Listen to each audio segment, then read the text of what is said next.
نعرہ لگاتے ہیں ہم اہل سنت، تاج شریعت تاج شریعت۔ بسم اللہ الرحمن الرحیم۔ اللہ کے نام سے شروع جو بہت مہربان رحمت والا۔ صلی اللہ علی النبی الامی و آلہ صلی اللہ علیہ وسلم، صلاۃ و سلاما علیک یا رسول اللہ۔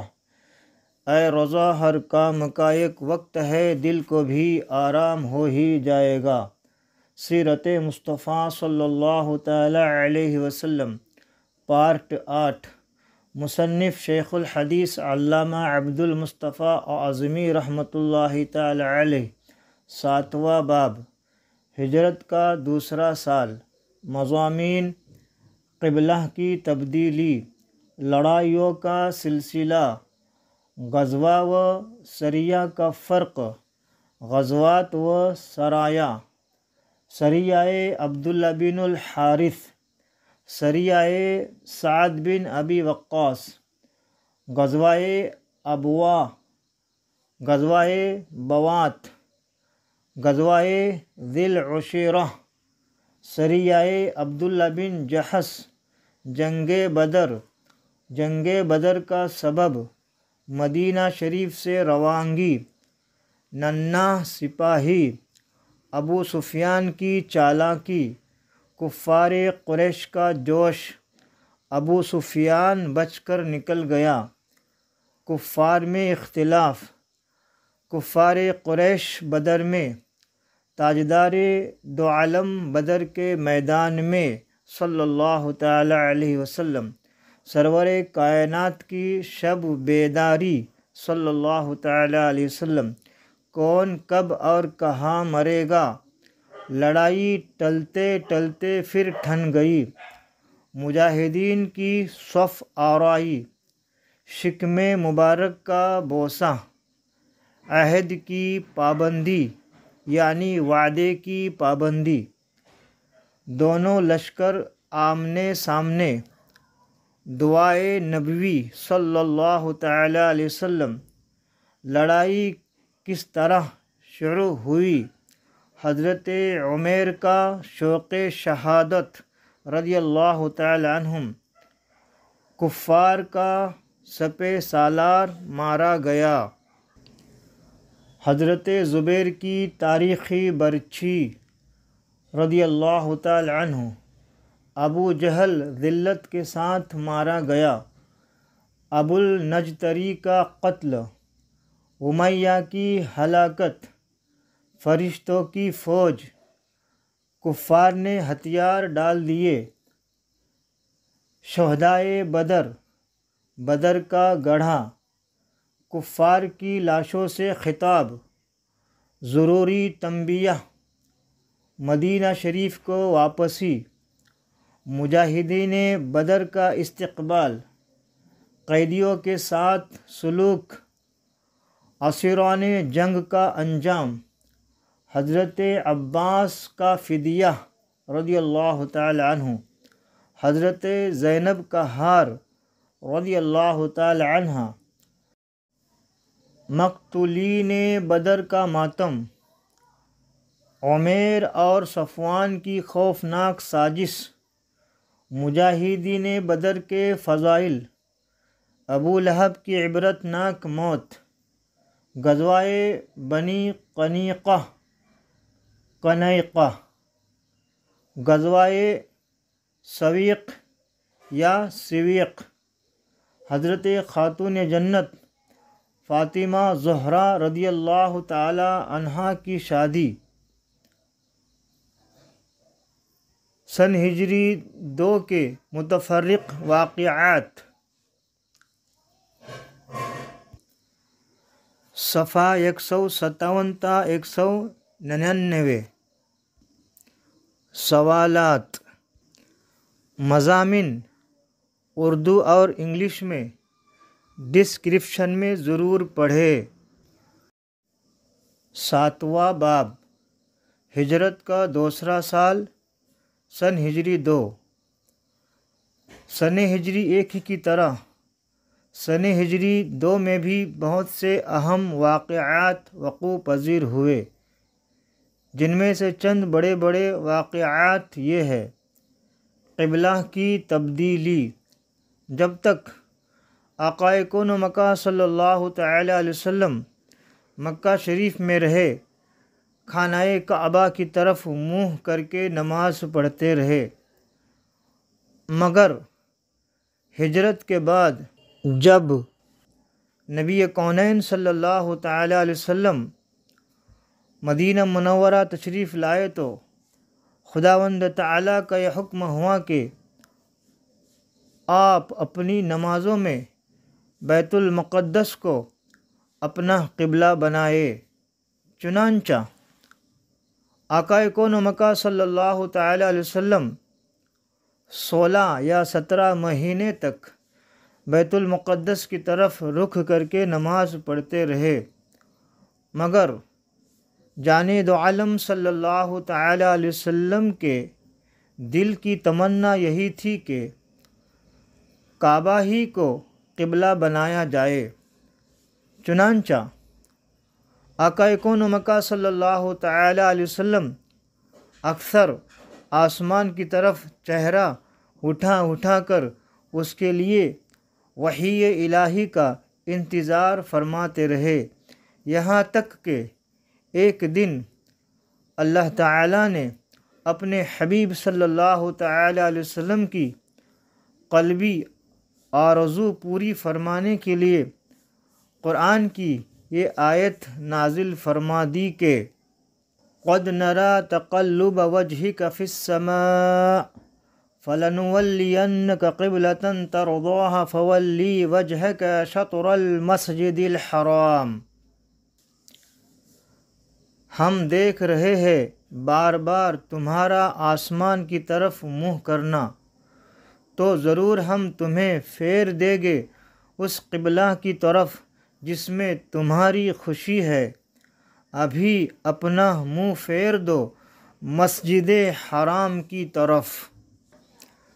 مصنف رحمۃ اللہ تعالی علیہ کا ترجمہ: ہم دیکھ رہے ہیں بار بار آپ کا آسمان کی طرف منہ کرنا، تو ہم ضرور آپ کو پھیر دیں گے اس قبلہ کی طرف جس میں آپ کی خوشی ہے، تو ابھی آپ پھیر دیجئے اپنا چہرہ مسجد حرام کی طرف۔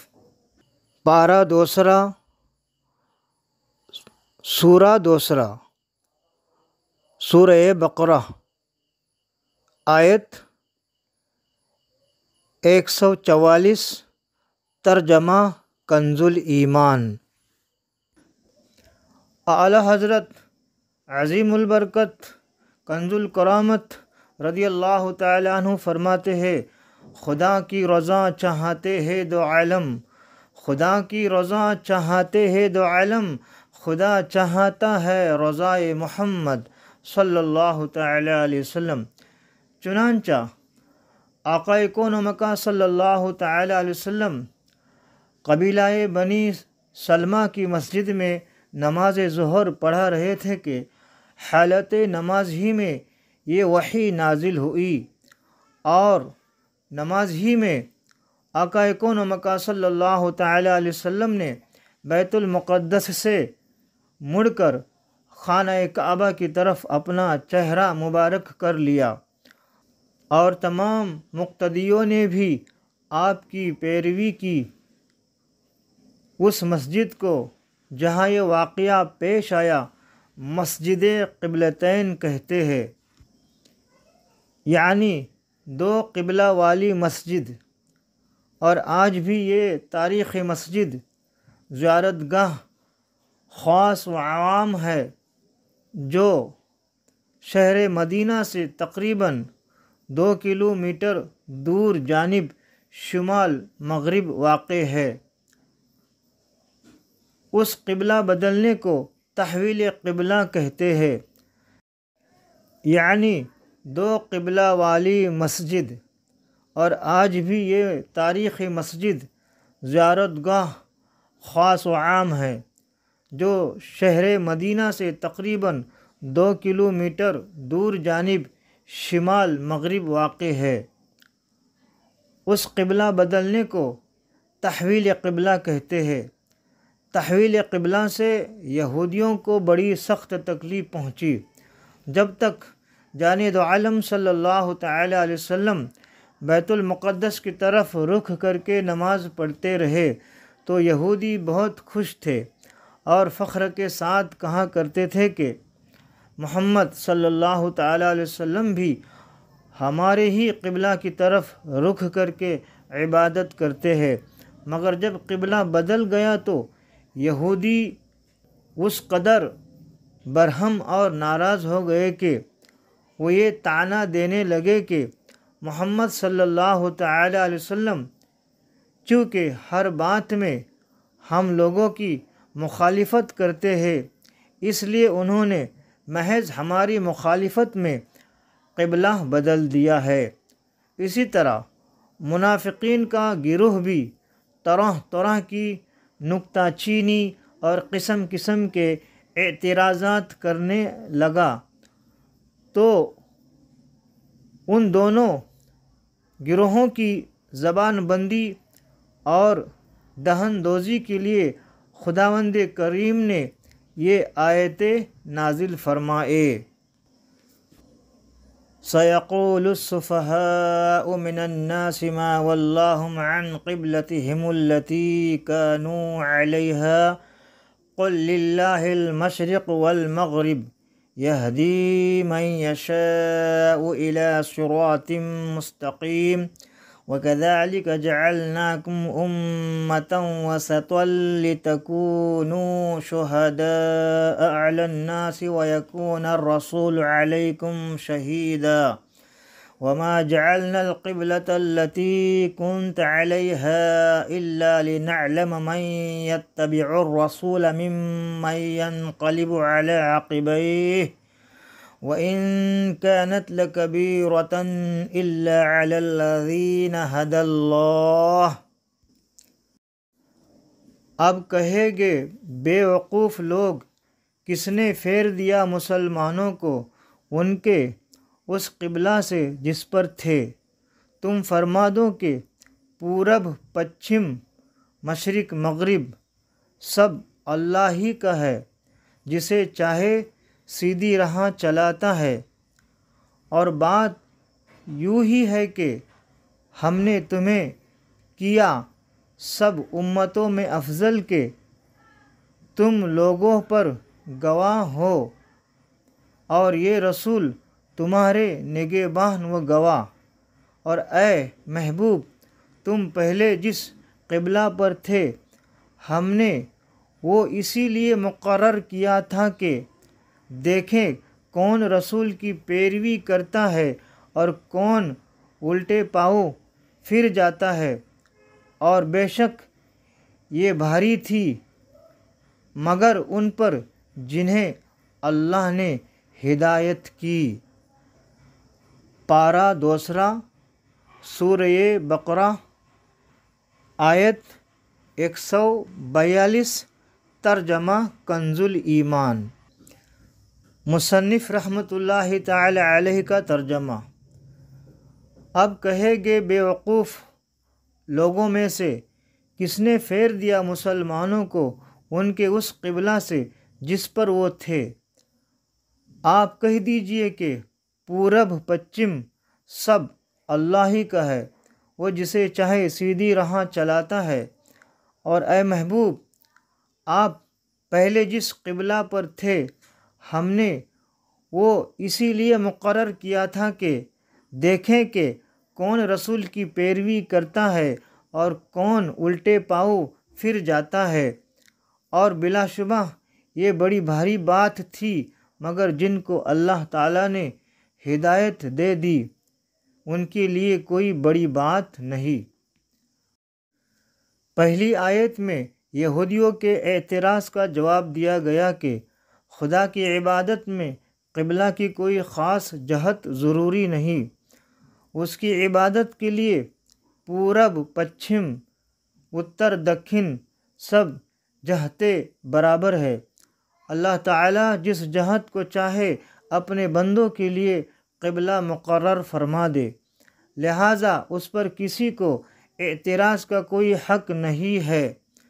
دوسری آیت میں منافقین کی زبان بندی کی گئی ہے، جو تحویل قبلہ کے بعد ہر طرف یہ پروپوگنڈا کرنے لگے تھے کہ پیغمبر اسلام تو اپنے دین کے بارے میں خود ہی متردد ہے، کبھی بیت المقدس کو قبلہ مانتے ہیں، کبھی کہتے ہیں کہ کعبہ قبلہ ہے۔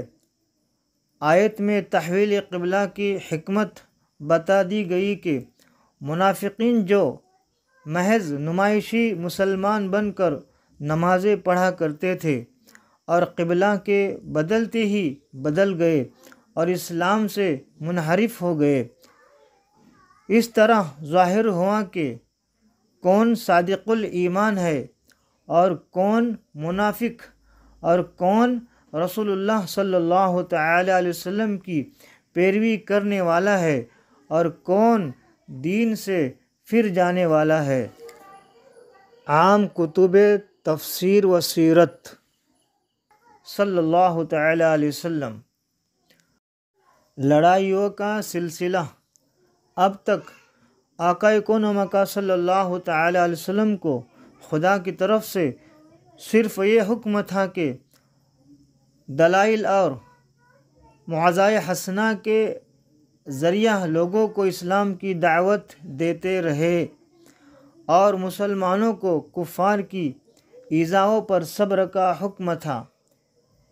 اسی لیے کافروں نے مسلمانوں پر بڑے بڑے ظلم و ستم کے پہاڑ توڑے، مگر مسلمانوں نے انتقام کے لیے کبھی ہتھیار نہیں اٹھایا، بلکہ ہمیشہ صبر و تحمل کے ساتھ کفار کی ایذاؤں اور تکلیفوں کو برداشت کرتے رہے۔ لیکن ہجرت کے بعد جب سارا عرب اور یہودی ان مٹھی بھر مسلمانوں کے جانی دشمن ہو گئے اور ان مسلمانوں کو فنا کے گھاٹ اتار دینے کا عزم کر لیا، یعنی ارادہ کر لیا، تو خداوند قدوس نے مسلمانوں کو یہ اجازت دی کہ جو لوگ تم سے جنگ کی ابتدا کرے ان سے تم بھی لڑ سکتے ہو۔ چنانچہ 12 صفر المظفر سن ہجری 2 تواریخ اسلام میں وہ یادگار دن ہے جس میں خداوند کردگار نے مسلمانوں کو کفار کے مقابلے میں تلوار اٹھانے کی اجازت دی اور یہ آیت نازل فرمائی کہ اذن للذین یقاتلون بانہم ظلموا وان اللہ علی نصرہم لقدیر۔ پروانگی، اجازت عطا ہوئی انہیں جن سے کافر لڑتے ہیں، اس بنا پر کہ ان پر ظلم ہوا، اور بے شک اللہ ان کی مدد کرنے پر ضرور قادر ہے۔ پارہ 17واں سورہ حج آیت 39۔ ترجمہ کنز الایمان۔ مصنف رحمۃ اللہ تعالی علیہ کا ترجمہ۔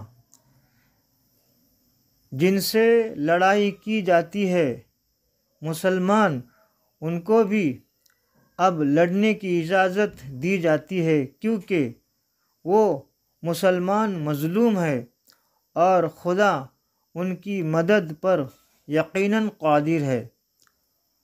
حضرت امام محمد بن شہاب زہری رحمۃ اللہ تعالی علیہ کا قول ہے کہ جہاد کی اجازت کے بارے میں یہی وہ آیت ہے جو سب سے پہلی نازل ہوئی، مگر تفسیر ابن جریر میں ہے کہ جہاد کے بارے میں سب سے پہلے جو آیت اتری وہ یہ ہے وَقَاتِلُوا فِي سَبِيلِ اللَّهِ الَّذِينَ يُقَاتِلُونَكُمْ۔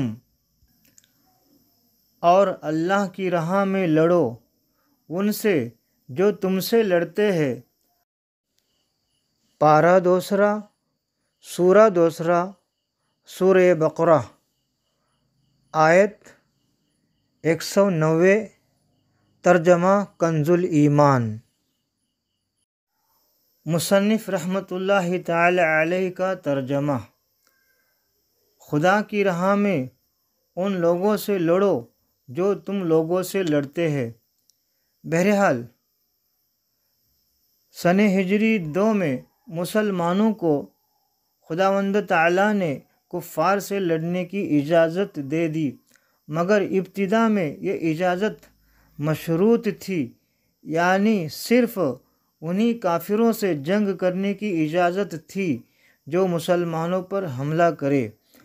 مسلمانوں کو ابھی تک اس کی اجازت نہیں ملی تھی کہ وہ جنگ میں اپنی طرف سے پہل کرے، لیکن حق واضح ہونے اور باطل ظاہر ہو جانے کے بعد چونکہ تبلیغ حق اور احکام الہی کی نشر و اشاعت آقا کون و مکہ صلی اللہ تعالی علیہ وسلم پر فرض تھی، اس لیے تمام ان کفار سے جو عناد کے طور پر حق کو قبول کرنے سے انکار کرتے تھے، جہاد کا حکم نازل ہو گیا، خواہ وہ مسلمانوں سے لڑنے میں پہل کرے یا نہ کرے، کیونکہ حق کے ظاہر ہو جانے کے بعد حق کو قبول کرنے کے لیے مجبور کرنا اور باطل کو جبراً ترک کرانا یہ عین حکمت اور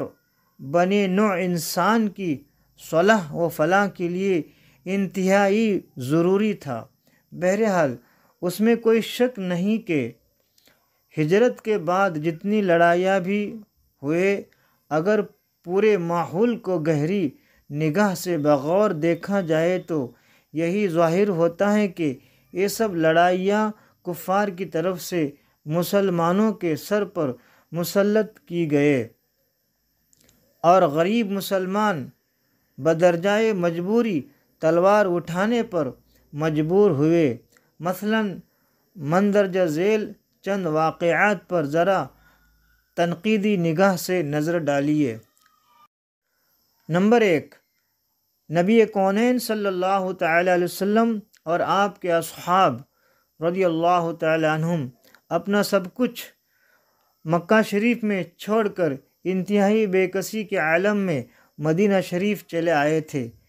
چاہے تو یہ تھا کہ کفار مکہ اب اطمینان سے بیٹھے رہتے کہ ان کے دشمن یعنی رحمت دو عالم صلی اللہ تعالی علیہ وسلم اور مسلمان ان کے شہر سے نکل گئے، مگر ہوا یہ کہ ان کفاروں کے غیظ و غضب کا پارہ اتنا چڑھ گیا کہ اب یہ لوگ اہل مدینہ کے بھی دشمن جان بن گئے۔ چنانچہ ہجرت کے چند روز بعد کفار مکہ نے رئیس انصار عبداللہ بن ابی کے پاس دھمکیوں سے بھرا ہوا ایک خط بھیجا۔ عبداللہ بن ابی وہ شخص ہے کہ واقعہ ہجرت سے پہلے تمام مدینہ والوں نے اس کو اپنا بادشاہ مان کر اس کی تاج پوشی کی تیاری کر لی تھی، مگر آقا کون و مکہ صلی اللہ تعالی علیہ وسلم کے مدینہ تشریف لانے کے بعد یہ اسکیم ختم ہو گئی۔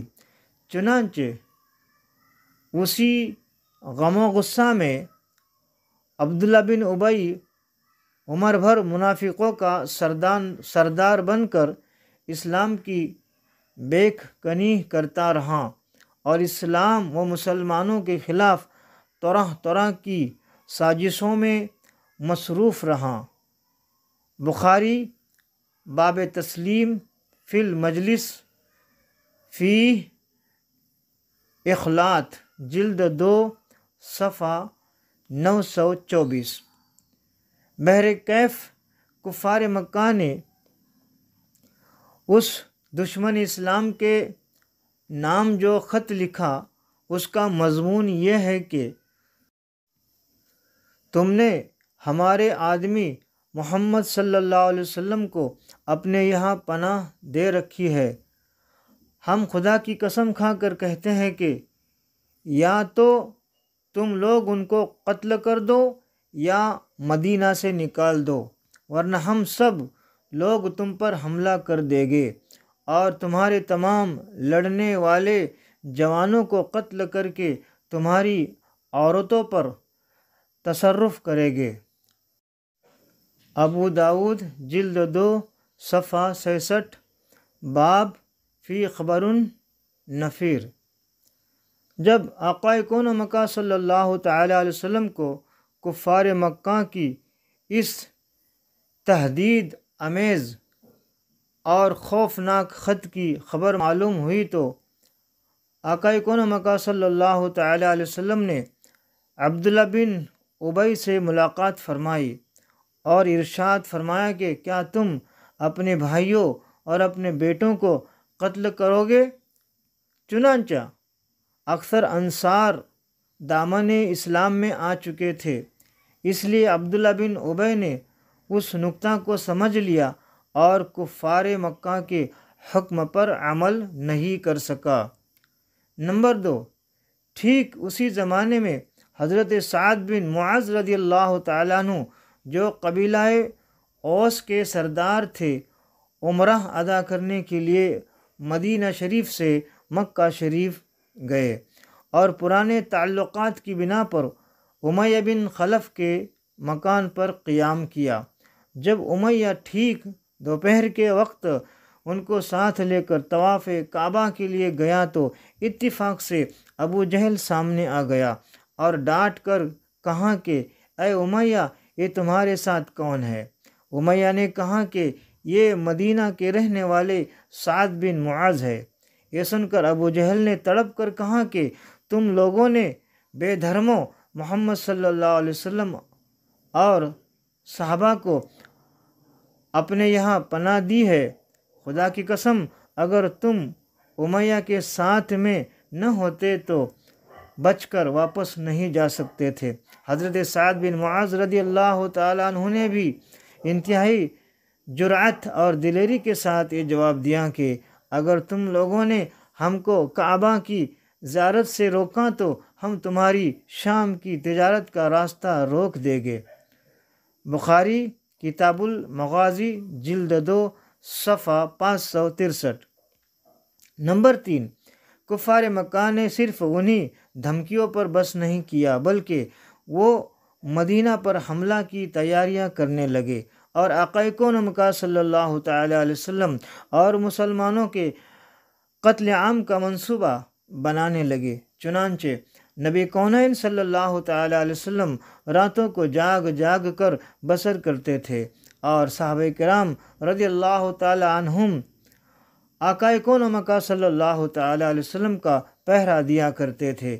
کفار مکہ نے سارے عرب پر اپنے اثر و رسوخ کی وجہ سے تمام قبائل میں یہ آگ بھڑکا دی تھی کہ مدینہ پر حملہ کر کے مسلمانوں کو دنیا سے نیست و نابود کر دینا ضروری ہے۔ مذکورہ بالا تینوں وجوہات کی موجودگی میں ہر عاقل کو یہ کہنا ہی پڑے گا کہ ان حالات میں جانے دو عالم صلی اللہ تعالیٰ علیہ وسلم کو حفاظت خود اختیاری کے لیے کچھ نہ کچھ تدبیر کرنی ضروری ہی تھی تاکہ انصار و مہاجرین اور خود اپنی زندگی کی بقا اور سلامتی کا سامان ہو جائے۔ چنانچہ کفار مکہ کے خطرناک ارادوں کا علم ہو جانے کے بعد جانے دو عالم صلی اللہ تعالیٰ علیہ وسلم نے اپنی اور صحابہ کی حفاظت خود اختیاری کے لیے 2 تدبیروں پر عمل درآمد کا فیصلہ فرمایا۔ اول یہ کہ کفار مکہ کی شامی تجارت جس پر ان کی زندگی کا دار و مدار ہے اس میں رکاوٹ ڈال دی جائے تاکہ وہ مدینہ پر حملہ کا خیال چھوڑ دے اور صلح پر مجبور ہو جائے۔ دوم یہ کہ مدینہ کے اطراف میں جو قبائل آباد ہے ان سے امن و امان کا معاہدہ ہو جائے تاکہ کفار مکہ مدینہ پر حملہ کی نیت نہ کر سکے۔ چنانچہ آقا کون و مکہ صلی اللہ تعالی علیہ وسلم نے انہی دو تدبیروں کے پیش نظر صحابہ کرام کے چھوٹے چھوٹے لشکروں کو مدینہ کے اطراف میں بھیجنا شروع کر دیا اور بعض لشکروں کے ساتھ خود بھی تشریف لے گئے۔ صحابہ کرام رضی اللہ تعالی عنہم کے یہ چھوٹے چھوٹے لشکر کبھی کفار مکہ کی نقل و حرکت کا پتہ لگانے کے لیے جاتے تھے اور کہیں بعض قبائل سے معاہدہ امن و امان کرنے کے لیے روانہ ہوتے تھے، کہیں اس مقصد سے بھی جاتے تھے کہ کفار مکہ کی شامی تجارت کا راستہ بند ہو جائے۔ اسی سلسلہ میں کفار مکہ اور ان کے حلیفوں سے مسلمانوں کا ٹکراؤ شروع ہوا اور چھوٹی بڑی لڑائیوں کا سلسلہ شروع ہو گیا۔ انہی لڑائیوں کو تاریخ اسلام میں غزوہ و سرایہ کے عنوان سے بیان کیا گیا ہے۔ غزوہ و سریہ کا فرق۔ یہاں مصنفین سیرت کی یہ اصطلاح یاد رکھنی ضروری ہے کہ وہ جنگی لشکر جس کے ساتھ آقا کون و مکہ صلی اللہ تعالی علیہ وسلم بھی تشریف لے گئے اس کو غزوہ کہتے ہیں، اور وہ لشکروں کی ٹولیاں جن میں آقا کون و مکہ صلی اللہ تعالی علیہ وسلم شامل نہیں ہوئے ان کو سریہ کہتے ہیں۔ مدارج النبوہ جلد 2 صفحہ 72 وغیرہ۔ غزوات یعنی جن جن لشکروں میں سرکار دو عالم صلی اللہ تعالی علیہ وسلم شریک ہوئے ان کی تعداد میں مورخین کا اختلاف ہے۔ غزوہ و سریہ کا فرق۔ یہاں مصنفین سیرت کی یہ اصطلاح یاد رکھنی ضروری ہے کہ وہ جنگی لشکر جس کے ساتھ آقا کون و مکہ صلی اللہ تعالی علیہ وسلم بھی تشریف لے گئے اس کو غزوہ کہتے ہیں، اور وہ لشکروں کی ٹولیاں جن میں آقا کون و مکہ صلی اللہ تعالی علیہ وسلم شامل نہیں ہوئے ان کو سریہ کہتے ہیں۔ مدارج النبوہ جلد 2 صفحہ 72 وغیرہ۔ غزوات یعنی جن جن لشکروں میں سرکار دو عالم صلی اللہ تعالی علیہ وسلم شریک ہوئے ان کی تعداد میں مورخین کا اختلاف ہے۔ مواہب لدنیہ میں ہے کہ غزوات کی تعداد 27 ہے، اور روضۃ الاحباب میں یہ لکھا ہے کہ غزوات کی تعداد ایک قول کے بنا پر 21 اور بعض کے نزدیک 24 ہے، اور بعض نے کہا کہ 25 اور بعض نے لکھا 26 ہے۔ زرقانی علی المواہب جلد 1 صفحہ 388۔ مگر حضرت امام بخاری رضی اللہ تعالیٰ عنہ نے حضرت زید بن ارقم صحابی رضی اللہ تعالیٰ عنہ سے جو روایت تحریر کی ہے اس میں غزوات کی کل تعداد 19 بتائی گئی ہے، اور ان میں سے جن 9 غزوات میں جنگیں بھی ہوئی وہ یہ ہے: نمبر 1 جنگ بدر، نمبر 2 جنگ احد، نمبر 3 جنگ احزاب، نمبر 4 جنگ بنو قریظہ، نمبر 5 جنگ بنو المصطلق، نمبر 6 جنگ خیبر، نمبر 7 فتح مکہ، نمبر 8 جنگ حنین، نمبر 9 جنگ طائف۔ سرایہ یعنی جن لشکروں کے ساتھ نبی کونین صلی اللہ تعالی علیہ وسلم تشریف نہیں لے گئے ان کی تعداد بعض مورخین کے نزدیک 47 اور بعض کے نزدیک 56 ہے۔ امام بخاری نے محمد بن اسحاق سے روایت کیا ہے کہ سب سے پہلا غزوہ ابوا اور سب سے آخری غزوہ تبوک ہے، اور سب سے پہلا سریہ جو مدینہ شریف سے جنگ کے لیے روانہ ہوا وہ سریہ حمزہ ہے جس کا ذکر آگے آتا ہے۔ غزوات و سرایا ہجرت کے بعد کا تقریباً کل زمانہ غزوات و سرایا کے اہتمام و انتظام میں گزرا، اس لیے کہ اگر غزوات کی کم سے کم تعداد جو روایات میں آئی ہے یعنی 19 اور سرایا کی کم سے کم تعداد جو روایتوں میں ہے یعنی 47 شمار کر لی جائے تو 9 سال میں نبی کونین صلی اللہ تعالی علیہ وسلم کو چھوٹی بڑی 66 لڑائیوں کا سامنا کرنا پڑا۔ لہٰذا غزوات و سرایا کا عنوان آقا کون و مکہ صلی اللہ تعالی علیہ وسلم کی سیرت مقدسہ کا بہت ہی عظیم الشان حصہ ہے، اور بحمدہ تعالی ان تمام غزوات و سرایا اور ان کے وجوہ و اسباب کا پورا حال اسلامی تاریخوں میں مذکور و محفوظ ہے، مگر اتنا لمبا چوڑا مضمون ہے کہ ہماری اس کتاب کا تنگ دامن ان تمام مضامین کو سمیٹنے سے بالکل ہی قاصر ہے۔ لیکن بڑی مشکل یہ ہے کہ اگر ہم بالکل ہی ان مضامین کو چھوڑ دیں تو یقیناً سیرت رسول کا مضمون بالکل ہی ناقص و نامکمل رہ جائے گا۔ اس لیے مختصر طور پر چند مشہور غزوات و سرایا کا یہاں ذکر کر دینا نہایت ضروری ہے، تاکہ سیرت مقدسہ کا یہ اہم باب بھی ناظرین کے لیے نظر افروز ہو جائے اور سامعین کو سننے کا شرف حاصل ہو جائے۔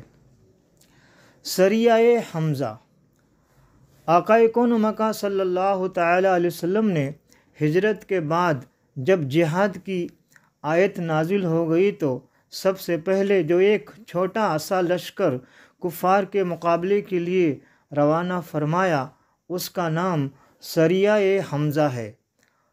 نبی کونین صلی اللہ تعالی علیہ وسلم نے اپنے چچا حضرت حمزہ بن عبد المطلب رضی اللہ تعالیٰ عنہ کو ایک سفید جھنڈا عطا فرمایا، اور اس جھنڈے کے نیچے صرف 30 مہاجرین کو ایک لشکر کفار کے مقابلے کے لیے بھیجا جو 300 کی تعداد میں تھے، اور ابو جہل ان کا سپہ سالار تھا۔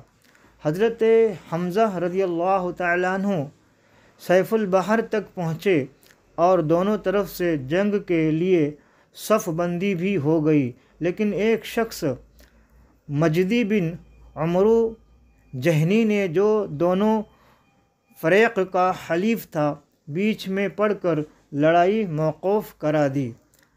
مدارج النبوہ جلد 2 صفحہ 78 و زرقانی جلد 1 صفحہ 390۔ سریہ عبید اللہ بن حارث اسی سال 60 یا 80 مہاجرین کے ساتھ آقا کون و مکہ صلی اللہ تعالی علیہ وسلم نے حضرت عبید اللہ بن حارث رضی اللہ تعالیٰ عنہ کو سفید جھنڈے کے ساتھ امیر بنا کر رابغ کی طرف روانہ فرمایا۔ اس سریہ کے علم بردار حضرت مصطح بن اثاثہ رضی اللہ تعالی عنہ تھے۔ جب لشکر ثنیہ مرہ کے مقام پر پہنچا تو ابو سفیان اور ابو جہل کے لڑکے اکرمہ کی کمان میں 200 کفار قریش جمع تھے۔ دونوں لشکروں کا سامنا ہوا۔ حضرت سعد بن ابی وقاص رضی اللہ تعالیٰ عنہ نے کفار پر تیر پھینکا۔ یہ سب سے پہلا تیر تھا جو مسلمانوں کی طرف سے کفار مکہ پر چلایا گیا۔ حضرت سعد بن ابی وقاص رضی اللہ تعالیٰ عنہ نے کل 8 تیر پھینکے اور ہر تیر نشانہ پر ٹھیک بیٹھا۔ کفار ان تیروں کی مار سے گھبرا کر فرار ہو گئے، اس لیے کوئی جنگ نہیں ہوئی۔ مدارج النبوہ جلد 2 صفحہ 78 و زرقانی جلد 1 صفحہ 392۔ سریہ سعد بن ابی وقاص۔ اسی سال ماہ ذوالقعدہ میں حضرت سعد بن ابی وقاص رضی اللہ تعالیٰ عنہ کو 20 سواروں کے ساتھ آقا کون و مکہ صلی اللہ تعالیٰ علیہ وسلم نے اس مقصد سے بھیجا تاکہ یہ لوگ کفار قریش کے ایک لشکر کا راستہ روکے۔ اس سریہ کا جھنڈا بھی سفید رنگ کا تھا اور حضرت مقداد یا مقداد بن اسود رضی اللہ تعالیٰ عنہ اس لشکر کے علم بردار تھے۔ یہ لشکر راتوں رات سفر کرتے ہوئے جب 5ویں دن مقام خرار یا خرار پر پہنچا تو پتہ چلا کہ مکہ کے کفار ایک دن پہلے ہی فرار ہو چکے ہیں، اس لیے کسی تصادم کی نوبت ہی نہیں آئی۔ زرقانی علی المحاوب جلد 1 صفحہ 392۔ غزوہ ابوا، اس غزوہ کو غزوہ ودان بھی کہتے ہیں۔ یہ سب سے پہلا غزوہ ہے، یعنی پہلی مرتبہ نبی کونین صلی اللہ تعالیٰ علیہ وسلم جہاد کے ارادے سے ماہ صفر المظفر سن ہجری 2 میں 60 مہاجرین کو اپنے ساتھ لے کر مدینہ شریف سے باہر نکلے۔ حضرت سعد بن عبادہ رضی اللہ تعالی عنہ کو مدینہ شریف میں اپنا خلیفہ بنایا اور حضرت حمزہ رضی اللہ تعالی عنہ کو جھنڈا دیا اور مقام ابوا تک کفار کا پیچھا کرتے ہوئے تشریف لے گئے، مگر کفار مکہ فرار ہو چکے تھے، اس لیے کوئی جنگ نہیں ہوئی۔ ابوا مدینہ شریف سے 80 میل دور ایک گاؤں ہے جہاں نبی کونین صلی اللہ تعالیٰ علیہ وسلم کی والدہ ماجدہ حضرت آمینہ رضی اللہ تعالی عنہ کا مزار مقدس ہے۔ یہاں چند دن ٹھہر کر قبیلہ بنو زمرہ کے سردار مخشی یا مخشی بن عمرو ضمیری سے امداد باہمی کا ایک تحریری معاہدہ کیا اور مدینہ شریف واپس تشریف لائے۔ اس غزوہ میں 15 دن آقا کون مکہ صلی اللہ تعالیٰ علیہ وسلم مدینہ شریف سے باہر رہے۔ زرقانی علی المحاوب جلد 1 صفحہ 393۔ غزوہ بوات، ہجرت کے 13ویں مہینے سن ہجری 2 میں مدینہ شریف پر حضرت سعد بن معاذ رضی اللہ تعالیٰ عنہ کو حاکم بنا کر 200 مہاجرین کو ساتھ لے کر آقا کون و مکہ صلی اللہ تعالیٰ علیہ وسلم جہاد کی نیت سے روانہ ہوئے۔ اس غزوہ کا جھنڈا بھی سفید تھا اور علم بردار حضرت سعد بن ابی وقاص رضی اللہ تعالیٰ عنہ تھے۔ اس غزوہ کا مقصد کفار مکہ کے ایک تجارتی قافلہ کا راستہ روکنا تھا۔ اس قافلہ کا سالار امیہ بن خلف جہمی تھا اور اس قافلہ میں 100 قریشی کفار اور 2500 اونٹ تھے۔ آقا کون مکہ صلی اللہ تعالی علیہ وسلم اس قافلہ کی تلاش میں مقام بوات تک تشریف لے گئے، مگر کفار قریش کا کہیں سامنا نہیں ہوا، اس لیے نبی کونین صلی اللہ تعالی علیہ وسلم بغیر کسی جنگ کے مدینہ شریف واپس تشریف لائے۔ زرقانی علی المحاوب جلد 1 صفحہ 393۔ غزوہ صفوان یا صفوان، اسی سال کرزبن جابر فہری نے مدینہ شریف کی چراگاہ میں ڈاکہ ڈالا اور کچھ اونٹوں کو ہانک کر لے گیا۔ جانے دو عالم صلی اللہ تعالی علیہ وسلم نے حضرت زید بن حارثہ رضی اللہ تعالیٰ عنہ کو مدینہ شریف میں اپنا خلیفہ بنا کر اور حضرت علی مرتضیٰ رضی اللہ تعالیٰ عنہ کو علم بردار بنا کر صحابہ رضی اللہ تعالیٰ عنہم کی ایک جماعت کے ساتھ وادی صفوان یا صفوان تک اس ڈاکو کا تعاقب کیا، مگر وہ اس قدر تیزی کے ساتھ بھاگا کہ ہاتھ نہیں آیا، اور نبی کونین صلی اللہ تعالی علیہ وسلم مدینہ واپس تشریف لائے۔ وادی صفوان یا صفوان بدر کے قریب ہے، اسی لیے بعض مورخین نے اس غزوہ کا نام غزوہ بدر اولیٰ رکھا ہے۔ اس لیے یہ یاد رکھنا چاہیے کہ غزوہ صفوان یا صفوان اور غزوہ بدر اولیٰ دونوں ایک ہی غزوہ کے دو نام ہے۔ مدارج النبوہ جلد 2 صفحہ 79۔ غزوہ ذی العشیرہ اسی سن ہجری 2 میں کفار قریش کا ایک قافلہ مالی تجارت لے کر مکہ شریف سے شام جا رہا تھا۔ جانے دو عالم صلی اللہ تعالی علیہ وسلم 150 یا 200 مہاجرین صحابہ رضی اللہ تعالی عنہم کو ساتھ لے کر اس قافلہ کا راستہ روکنے کے لیے مقام ذی العشیرہ تک تشریف لے گئے، جو ینوع کی بندرگاہ کے قریب ہے، مگر یہاں پہنچ کر معلوم ہوا کہ قافلہ بہت آگے بڑھ گیا ہے، اس لیے کوئی ٹکراؤ نہیں ہوا، مگر یہی قافلہ جب شام سے واپس لوٹا اور جانے دو عالم صلی اللہ تعالی علیہ وسلم اس کی مزاحمت کے لیے نکلے تو جنگ بدر کا معرکہ پیش آ گیا، جس کا مفصل ذکر آگے آتا ہے۔ زرقانی جلد 2 صفحہ 395۔ سریہ عبداللہ بن جہش اسی سال ماہ رجب سن ہجری 2 میں جانے دو عالم صلی اللہ تعالی علیہ وسلم نے حضرت عبداللہ بن جہش رضی اللہ تعالی عنہ کو امیر لشکر بنا کر ان کی ماتحتی میں 8 یا 12 مہاجرین رضی اللہ تعالی عنہم کا ایک جتھا روانہ فرمایا۔ 2 آدمی ایک اونٹ پر سوار تھے۔ جانے دو عالم صلی اللہ تعالی علیہ وسلم نے حضرت عبداللہ بن جہش رضی اللہ تعالی عنہ کو لفافہ میں ایک مہر بند خط دیا اور فرمایا کہ 2 دن سفر کرنے کے بعد اس لفافہ کو کھول کر پڑھنا اور اس میں جو ہدایات لکھی ہوئی ہے ان پر عمل کرنا۔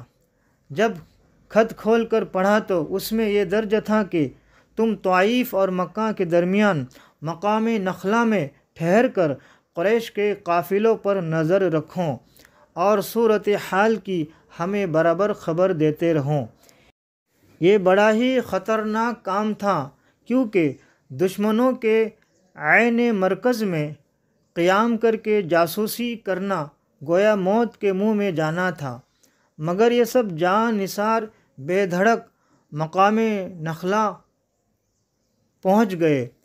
عجیب اتفاق کہ رجب کی آخری تاریخ کو یہ لوگ نخلا میں پہنچے، اور اسی دن کفار قریش کا ایک تجارتی قافلہ آیا، جس میں عمرو بن الحضرمی اور عبداللہ بن مغیرہ کے 2 لڑکے عثمان و نوفل اور حکم بن کیسان وغیرہ تھے، اور اونٹوں پر کھجور اور دوسرے مال تجارت لدا ہوا تھا۔ امیر سریہ حضرت عبداللہ بن جہش رضی اللہ تعالی عنہ نے اپنے ساتھیوں سے فرمایا کہ اگر ہم ان قافلہ والوں کو چھوڑ دیں تو یہ لوگ مکہ پہنچ کر ہم لوگوں کی یہاں موجودگی سے مکہ والوں کو باخبر کر دیں گے اور ہم لوگوں کو قتل یا گرفتار کرا دیں گے، اور اگر ہم ان لوگوں سے جنگ کریں تو آج رجب کی آخری تاریخ ہے، لہٰذا شہر حرم میں جنگ کرنے کا گناہ ہم پر لازم ہوگا۔ آخر یہی رائے قرار پائی کہ ان لوگوں سے جنگ کر کے اپنی جان کے خطرہ کو دفع کرنا چاہیے۔ چنانچہ حضرت واقد بن عبداللہ تمیمی رضی اللہ تعالیٰ عنہ نے ایک ایسا تاک کر تیر مارا کہ وہ عمرو بن الحضرمی کو لگا اور وہ اسی تیر سے قتل ہو گیا، اور عثمان و حکم کو ان لوگوں نے گرفتار کر لیا۔ نوفل بھاگ نکلا۔ حضرت عبداللہ بن جہش رضی اللہ تعالیٰ عنہ اونٹوں اور ان پر لدے ہوئے مال و اسباب کو مال غنیمت بنا کر مدینہ شریف لوٹ آئے اور جانب عالم صلی اللہ تعالیٰ علیہ وسلم کی خدمت میں اس مال غنیمت کا 5واں حصہ پیش کیا۔ زرقانی علی المحائب جلد 1 صفحہ 398۔ جو لوگ قتل یا گرفتار ہوئے وہ بہت ہی معزز خاندان کے لوگ تھے۔ عمرو بن الحضرمی جو قتل ہوا عبداللہ حضرمی کا بیٹا تھا۔ عمرو بن الحضرمی پہلا کافر تھا جو مسلمانوں کے ہاتھ مارا گیا۔ جو لوگ گرفتار ہوئے یعنی عثمان اور حکم، ان میں سے عثمان تو مغیرہ کا پوتا تھا جو قریش کا ایک بہت بڑا رئیس شمار کیا جاتا تھا، اور حکم بن کیسان عمرو مخزومی کا آزاد کردہ غلام تھا۔ اس بنا پر اس واقعہ نے تمام کفار قریش کو غیظ و غضب میں آگ بگولا بنا دیا، اور خون کا بدلہ خون لینے کا نعرہ مکہ شریف کے ہر کوچہ و بازار میں گونجنے لگا، اور در حقیقت جنگ بدر کا معرکہ اسی واقعہ کا رد عمل ہے۔ چنانچہ حضرت عمرو بن زبیر رضی اللہ تعالیٰ عنہ کا بیان ہے کہ جنگ بدر اور تمام لڑائیاں جو کفار قریش سے ہوئے ان سب کا بنیادی سبب عمرو بن الحضرمی کا قتل ہے، جس کو حضرت واقد بن عبداللہ تمیمی رضی اللہ تعالیٰ عنہ نے تیر مار کر قتل کر دیا تھا۔ تاریخ طبری صفحہ 1284۔ جنگ بدر۔ بدر مدینہ منورہ سے تقریباً 80 میل کے فاصلہ پر ایک گاؤں کا نام ہے جہاں زمانہ جاہلیت میں سالانہ میلہ لگتا تھا۔ یہاں ایک کنواں بھی تھا جس کے مالک کا نام بدر تھا، اسی کے نام پر اس جگہ کا نام بدر رکھ دیا گیا۔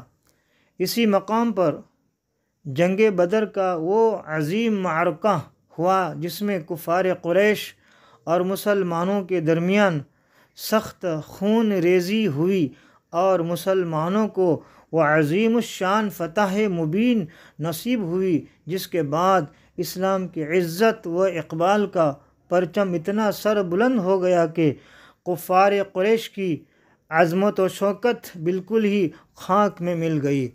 اللہ تعالیٰ نے جنگ بدر کے دن کا نام یوم الفرقان رکھا۔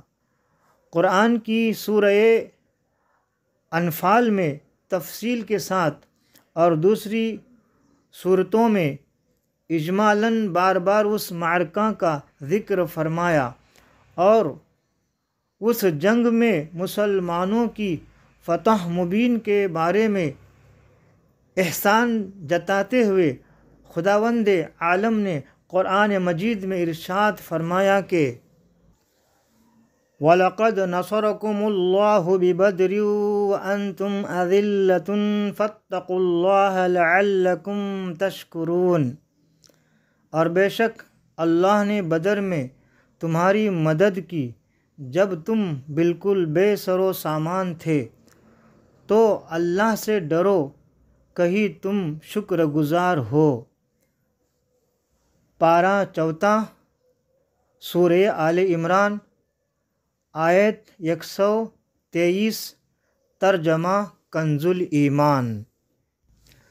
مصنف رحمۃ اللہ تعالی علیہ کا ترجمہ: اور یقیناً خداوند تعالی نے تم لوگوں کی مدد فرمائی بدر میں جب تم لوگ کمزور اور بے سر و سامان تھے، تو تم لوگ اللہ سے ڈرتے رہو تاکہ تم لوگ شکر گزار ہو جاؤ۔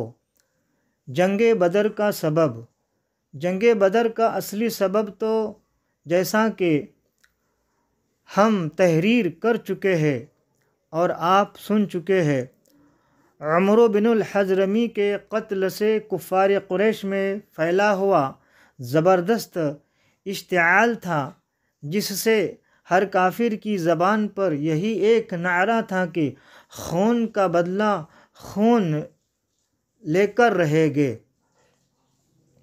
مگر بالکل ناگہاں یہ صورت پیش آ گئی کہ قریش کا وہ قافلہ جس کی تلاش میں جانب عالم صلی اللہ تعالی علیہ وسلم مقام ذی العشیرہ تک تشریف لے گئے تھے، مگر وہ قافلہ ہاتھ نہیں آیا تھا۔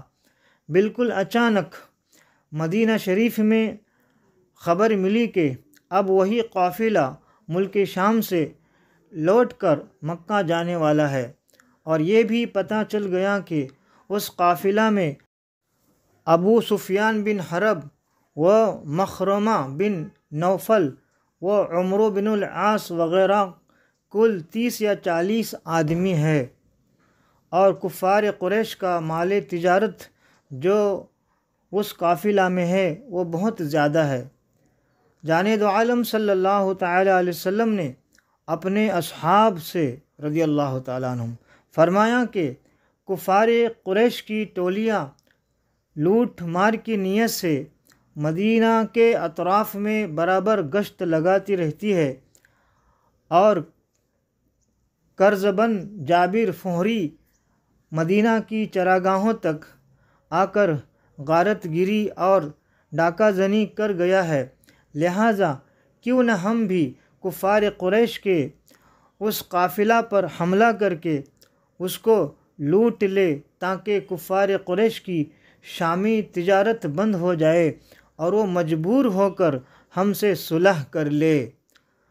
آقا کون و مکہ صلی اللہ تعالی علیہ وسلم کا یہ ارشاد گرامی سن کر انصار و مہاجرین اس کے لیے تیار ہو گئے رضی اللہ تعالی عنہم۔ مدینہ سے روانگی۔ چنانچہ 12 رمضان سن ہجری 2 کو بڑی عجلت کے ساتھ لوگ چل پڑے، جو جس حال میں تھا اسی حال میں روانہ ہو گیا۔ اس لشکر میں آقا کون و مکہ صلی اللہ تعالی علیہ وسلم کے ساتھ نہ زیادہ ہتھیار تھے، نہ فوجی راشن کی کوئی بڑی مقدار تھی، کیونکہ کسی کو گمان بھی نہ تھا کہ اس سفر میں کوئی بڑی جنگ ہوگی۔ مگر جب مکہ میں یہ خبر پھیلی کہ مسلمان مسلح ہو کر قریش کا قافلہ لوٹنے کے لیے مدینہ سے چل پڑے ہیں، تو مکہ میں ایک جوش پھیل گیا اور ایک دم کفار قریش کی فوج کا دل بادل مسلمانوں پر حملہ کرنے کے لیے تیار ہو گیا۔ جب جانب عالم صلی اللہ تعالی علیہ وسلم کو اس کی اطلاع ملی تو آقا کون و مکہ صلی اللہ تعالی علیہ وسلم نے صحابہ کرام رضوان اللہ تعالی عنہم کو جمع فرما کر صورت حال سے آگاہ کیا اور صاف فرما دیا کہ ممکن ہے کہ اس سفر میں کفار قریش کے قافلہ سے ملاقات ہو جائے، اور یہ بھی ہو سکتا ہے کہ کفار قریش کے لشکر سے جنگ کی نوبت آ جائے۔ ارشاد گرامی سن کر حضرت ابوبکر صدیق و حضرت عمر فاروق اور دوسرے مہاجرین نے بڑے جوش و خروش کا اظہار کیا، مگر آقا کون و مکہ صلی اللہ تعالی علیہ وسلم انصار کا منہ دیکھ رہے تھے، کیونکہ انصار نے آقا کون و مکہ صلی اللہ تعالی علیہ وسلم کے دست مبارک پر بیعت کرتے وقت اس بات کا عہد کیا تھا کہ وہ اس وقت تلوار اٹھائیں گے جب کفار مدینہ شریف پر چڑھ آئیں گے، اور یہاں مدینہ سے باہر نکل کر جنگ کرنے کا معاملہ تھا۔ انصار میں سے قبیلہ خزرج کے سردار حضرت سعد بن عبادہ رضی اللہ تعالیٰ عنہ آقا کون و مکا صلی اللہ تعالیٰ علیہ وسلم کا چہرہ انور دیکھ کر بول اٹھے کہ یا رسول اللہ صلی اللہ تعالیٰ علیہ وسلم، کیا آپ کا اشارہ ہماری طرف ہے؟ خدا کی قسم ہم وہ جاں نثار ہے کہ اگر آپ کا حکم ہو تو ہم سمندر میں کود پڑے۔ اسی طرح انصار کے ایک اور معزز سردار حضرت مقداد بن اسود رضی اللہ تعالیٰ عنہ نے جوش میں آ کر عرض کیا کہ یا رسول اللہ صلی اللہ تعالیٰ علیہ وسلم، ہم حضرت موسیٰ علیہ السلام کی قوم کی طرح یہ نہ کہیں گے کہ آپ اور آپ کا خدا جا کر لڑے، بلکہ ہم لوگ آپ کے دائیں سے بائیں سے آگے سے پیچھے سے لڑیں گے۔ انصار کے ان دونوں سرداروں کی تقریر سن کر آقا کون و مکا صلی اللہ تعالی علیہ وسلم کا چہرہ خوشی سے چمک اٹھا۔ بخاری غزوہ بدر جلد 2 صفحہ 564۔ مدینہ شریف سے 1 میل دور چل کر آقا کون و مکا صلی اللہ تعالی علیہ وسلم نے اپنے لشکر کا جائزہ لیا۔ جو لوگ کم عمر تھے ان کو واپس کر دینے کا حکم دیا، کیونکہ جنگ کے پرخطر موقع پر بھلا بچوں کا کیا کام، ننھا سپاہی۔ مگر انہی بچوں میں حضرت سعد بن ابی وقاص رضی اللہ تعالیٰ عنہ کے چھوٹے بھائی حضرت عمیر بن ابی وقاص رضی اللہ تعالیٰ عنہ بھی تھے۔ جب ان سے واپس ہونے کو کہا گیا تو وہ مچل گئے اور پھوٹ پھوٹ کر رونے لگے اور کسی طرح واپس ہونے پر تیار نہ ہوئے۔ ان کی بے قراری اور گریہ و زاری دیکھ کر رحمت دو عالم صلی اللہ تعالی علیہ وسلم کا قلب نازک متاثر ہو گیا اور آقا کون و مکا صلی اللہ تعالی علیہ وسلم نے ان کو ساتھ چلنے کی اجازت دے دی۔ چنانچہ حضرت سعد بن ابی وقاص رضی اللہ تعالیٰ عنہ نے اس ننھے سپاہی کے گلے میں بھی ایک تلوار حمائل کر دی۔ مدینہ شریف سے روانہ ہونے کے وقت نمازوں کے لیے حضرت ابن مکتوم رضی اللہ تعالیٰ عنہ کو آقا کون و مکا صلی اللہ تعالی علیہ وسلم نے مسجد نبوی کا امام مقرر فرما دیا تھا، لیکن جب آپ مقام روحا میں پہنچے تو منافقین اور یہودیوں کی طرف سے کچھ خطرہ محسوس فرمایا۔ اس لیے آقا کون و مکا صلی اللہ تعالی علیہ وسلم نے حضرت ابو البابا بن عبد المنذر یا منظر رضی اللہ تعالیٰ عنہ کو مدینہ شریف کا حاکم مقرر فرما کر ان کو مدینہ واپس جانے کا حکم دیا اور حضرت عاصم بن عادی رضی اللہ تعالیٰ عنہ کو مدینہ کی چڑھائی والے گاؤں پر نگرانی رکھنے کا حکم صادر فرمایا۔ ان انتظامات کے بعد آقا کون و مکا صلی اللہ تعالی علیہ وسلم بدر کی جانب چل پڑے، جدھر سے کفار مکہ کے آنے کی خبر تھی۔ اب کل فوج کی تعداد 313 تھی، جن میں 60 مہاجر اور باقی انصار تھے۔ منزل بمنزل سفر فرماتے ہوئے جب آقا کون و مکا صلی اللہ تعالی علیہ وسلم مقام صفرا میں پہنچے تو 2 آدمیوں کو جاسوسی کے لیے روانہ فرمایا تاکہ وہ قافلہ کا پتہ چلائے کہ وہ کدھر ہے اور کہاں تک پہنچا ہے۔ زرقانی جلد 1 صفحہ 411۔ ابو سفیان کی چالاکی۔ ادھر کفار قریش کے جاسوس بھی اپنا کام بہت مستعدی سے کر رہے تھے۔ جب آقا کون و مکا صلی اللہ تعالی علیہ وسلم مدینہ شریف سے روانہ ہوئے تو ابو سفیان کو اس کی خبر مل گئی۔ اس نے فوراً ہی زمزم بن عمرو غفاری کو مکہ بھیجا کہ وہ قریش کو اس کی خبر دے تاکہ وہ اپنے قافلہ کی حفاظت کا انتظام کرے اور خود راستہ بدل کر قافلہ کو سمندر کی جانب لے کر روانہ ہو گیا۔ ابو سفیان کا قاصد زمزم بن عمرو غفاری جب مکہ پہنچا تو اس وقت کے دستور کے مطابق کہ جب کوئی خوفناک خبر سنانی ہوتی تو خبر سنانے والا اپنے کپڑے پھاڑ کر اور اونٹ کی پیٹھ پر کھڑا ہو کر چلا چلا کر خبر سنایا کرتا تھا۔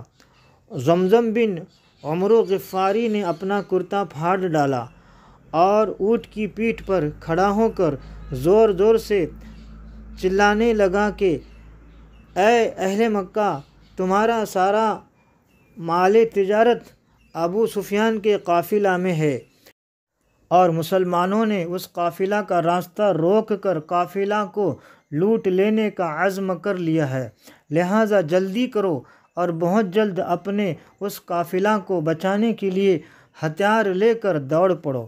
زرقانی جلد 1 صفحہ 411۔ کفار قریش کا جوش۔ جب مکہ میں یہ خوفناک خبر پہنچی تو اس قدر ہلچل مچ گئی کہ مکہ کا سارا امن و سکون غارت ہو گیا۔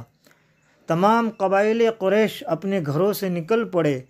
سرداران مکہ میں سے صرف ابو لہب اپنی بیماری کی وجہ سے نہیں نکلا، اس کے سوا تمام رؤسائے قریش پوری طرح مسلح ہو کر نکل پڑے، اور چونکہ مقام نخلا کا واقعہ بالکل ہی تازہ تھا جس میں عمرو بن الحضرمی مسلمانوں کے ہاتھ سے مارا گیا تھا اور اس کے قافلہ کو مسلمانوں نے لوٹ لیا تھا، اس لیے کفار قریش جوش انتقام میں آپے سے باہر ہو رہے تھے۔ 1000 کا لشکر جرار جس کا ہر سپاہی پوری طرح مسلح، دھارے ہتھیار، فوج کی خوراک کا یہ انتظام تھا کہ قریش کے مالدار لوگ یعنی عباس بن عبد المطلب، عتبہ بن ربیعہ، حارث بن عامر، نضر بن الحارث، ابو جہل، امیہ وغیرہ باری باری سے روزانہ 10 اونٹ ذبح کرتے تھے اور پورے لشکر کو کھلاتے تھے۔ عتبہ بن ربیعہ جو قریش کا سب سے بڑا رئیس اعظم تھا، اس پورے لشکر کا سپہ سالار تھا۔ ابو سفیان بچ کر نکل گیا۔ ابو سفیان جب عام راستہ سے مڑ کر ساحل سمندر کے راستہ پر چل پڑا اور خطرہ کے مقامات سے بہت دور پہنچ گیا اور اس کو اپنی حفاظت کا پورا اطمینان ہو گیا تو اس نے قریش کو ایک تیز رفتار قاصد کے ذریعہ خط بھیج دیا کہ تم لوگ اپنے مال اور آدمیوں کو بچانے کے لیے اپنے گھروں سے ہتھیار لے کر نکل پڑے تھے، اب تم اپنے اپنے گھروں کو واپس لوٹ جاؤ، کیونکہ ہم لوگ مسلمانوں کی یلغار اور لوٹ مار سے بچ گئے ہیں اور جان و مال کی سلامتی کے ساتھ ہم مکہ پہنچ رہے ہیں۔ کفار میں اختلاف۔ ابو سفیان کا یہ خط کفار مکہ کو اس وقت ملا جب وہ مقام جحفہ میں تھے۔ خط پڑھ کر قبیلہ بنو زہرہ اور قبیلہ بنو عدی کے سرداروں نے کہا کہ اب مسلمانوں سے لڑنے کی کوئی ضرورت نہیں، لہٰذا ہم لوگوں کو واپس لوٹ جانا چاہیے۔ یہ سن کر ابو جہل بگڑ گیا اور کہنے لگا کہ ہم خدا کی قسم اسی شان کے ساتھ بدر تک جائیں گے اور وہاں اونٹ ذبح کریں گے اور خوب کھائیں گے، کھلائیں گے، شراب پیئیں گے، ناچ رنگ کی محفلیں جمائیں گے تاکہ تمام قبائل عرب پر ہماری عظمت و شوکت کا سکہ بیٹھ جائے اور وہ ہمیشہ ہم سے ڈرتے رہے۔ کفار قریش نے ابو جہل کی رائے پر عمل کیا، لیکن بنو زہرہ اور بنو عدی کے دونوں قبائل واپس لوٹ گئے۔ ان دونوں قبیلوں کے سوا باقی کفار قریش کے تمام قبائل جنگ بدر میں شامل ہوئے۔ سیرت ابن ہشام یا سیرت ابن حشام جلد 2 صفحہ 618 تا صفحہ 619۔ کفار قریش بدر میں۔ کفار قریش چونکہ مسلمانوں سے پہلے بدر میں پہنچ گئے تھے، اس لیے مناسب جگہوں پر ان لوگوں نے اپنا قبضہ جما لیا تھا۔ آقا کون و مکان صلی اللہ تعالی علیہ وسلم جب بدر کے قریب پہنچے تو شام کے وقت حضرت علی، حضرت زبیر، حضرت سعد بن ابی وقاص رضی اللہ تعالیٰ عنہم کو بدر کی طرف بھیجا تاکہ یہ لوگ کفار کے بارے میں خبر لائے۔ ان حضرات نے قریش کے 2 غلاموں کو پکڑ لیا جو لشکر کفار کے لیے پانی بھرنے پر مقرر تھے۔ آقا کون و مکان صلی اللہ تعالی علیہ وسلم نے ان دونوں غلاموں سے دریافت فرمایا کہ بتاؤ اس قریشی فوج میں قریش کے سرداروں میں سے کون کون ہیں؟ تو دونوں غلاموں نے بتایا کہ عتبہ بن ربیعہ، شیبہ بن ربیعہ، ابو النجتری، حکیم بن حزام، نوفل بن خویلد، حارث بن عامر، نضر بن الحارث، زمعہ بن الاسود، ابو جہل بن حشام، امیہ بن خلف، سہیل بن عمرو بن عبدود، عباس بن عبد المطلب وغیرہ سب اس لشکر میں موجود ہے۔ یہ فہرست سن کر آقا کون و مکان صلی اللہ تعالی علیہ وسلم نے اپنے اصحاب کی طرف متوجہ ہوئے اور فرمایا کہ مسلمانوں، مکہ نے اپنے جگر کے ٹکڑوں کو تمہاری طرف ڈال دیا ہے۔ مسلم جلد 2 صفحہ 102۔ غزوہ بدر و زرقانی وغیرہ۔ تاجدار دو عالم صلی اللہ تعالی علیہ وسلم بدر کے میدان میں۔ جانے دو عالم صلی اللہ تعالی علیہ وسلم نے جب بدر میں نزول فرمایا تو ایسی جگہ پڑاؤ ڈالا کہ جہاں نہ کوئی کنواں تھا نہ کوئی چشمہ، اور وہاں کی زمین اتنی ریتلی تھی کہ گھوڑے کے پاؤں زمین میں دھستے تھے۔ یہ دیکھ کر حضرت حباب بن منذر رضی اللہ تعالیٰ عنہ نے عرض کیا کہ یا رسول اللہ صلی اللہ تعالیٰ علیہ وسلم، آپ نے پڑاؤں کے لیے جس جگہ کو منتخب فرمایا ہے یہ وحی کے روح سے ہے یا فوجی تدبیر ہے؟ آقا کون و مکان صلی اللہ تعالیٰ علیہ وسلم نے فرمایا کہ اس کے بارے میں کوئی وحی نہیں اتری ہے۔ حضرت حباب بن منذر رضی اللہ تعالیٰ عنہ نے کہا کہ پھر میری رائے میں جنگی تدابیر کی روح سے بہتر یہ ہے کہ ہم کچھ آگے بڑھ کر پانی کے چشموں پر قبضہ کر لیں تاکہ کفار جن کنووں پر قابض ہے وہ بیکار ہو جائے، کیونکہ انہی چشموں سے ان کے کنویں میں پانی جاتا ہے۔ آقا کون و مکان صلی اللہ تعالی علیہ وسلم نے ان کی رائے کو پسند فرمایا اور اسی پر عمل کیا گیا۔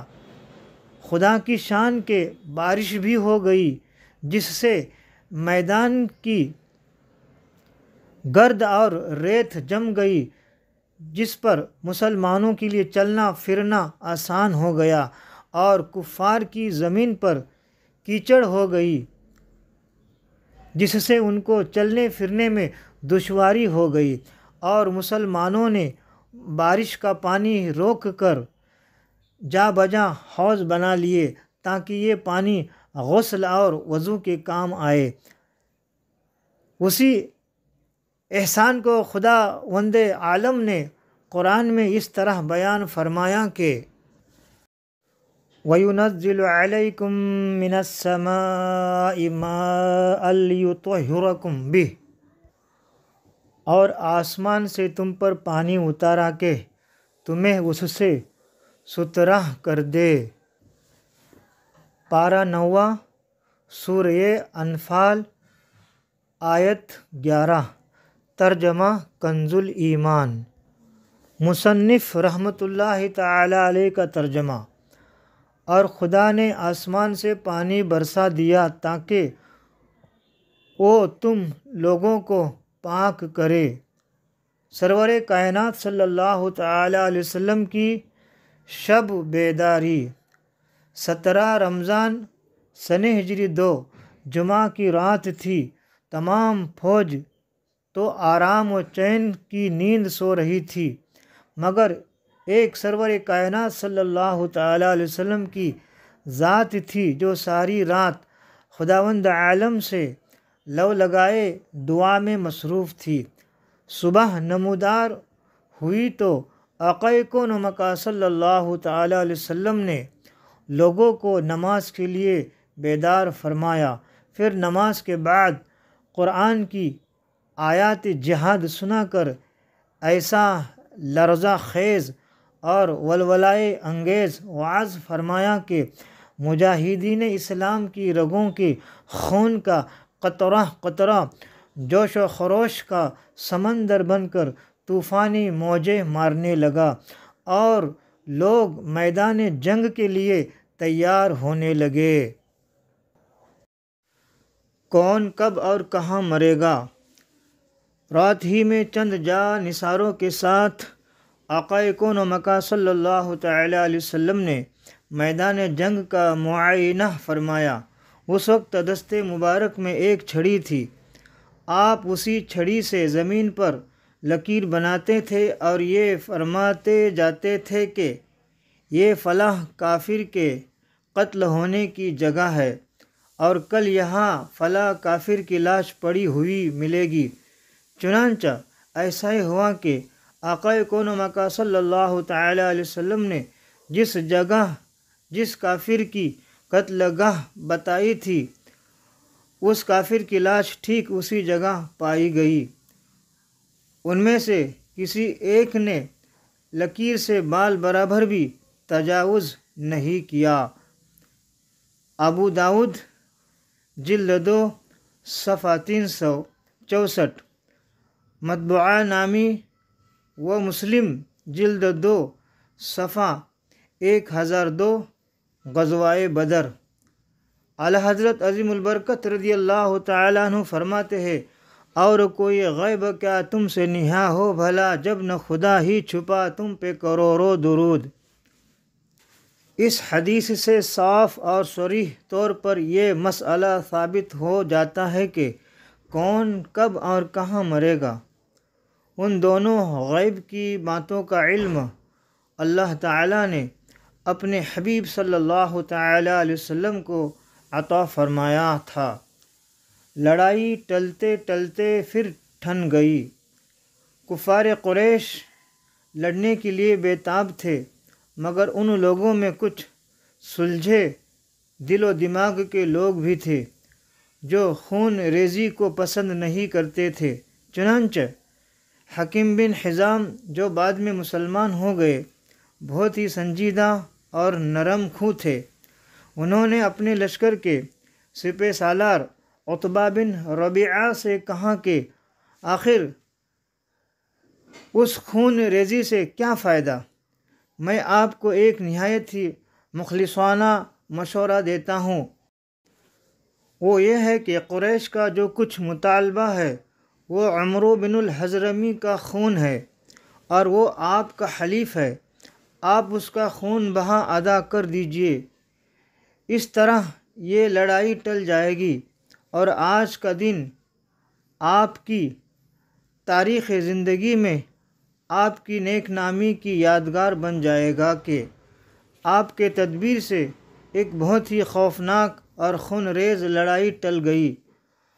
عتبہ بذات خود بہت ہی مدبر اور نیک نفیس آدمی تھا۔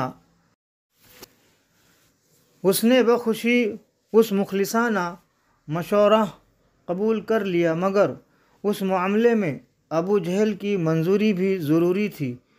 چنانچہ حکیم بن حزام جب عتبہ بن ربیعہ کا یہ پیغام لے کر ابو جہل کے پاس گئے تو ابو جہل کی رگ جہالت بھڑک اٹھی اور اس نے ایک خون کھولا دینے والا طعنہ مارا اور کہا کہ ہاں ہاں، میں خوب سمجھتا ہوں کہ عتبہ کی ہمت نے جواب دے دیا، چونکہ اس کا بیٹا حذیفہ مسلمان ہو کر اسلامی لشکر کے ساتھ آیا ہے، اس لیے وہ جنگ سے جی چراتا ہے تاکہ اس کے بیٹے پر آنچ نہ آئے۔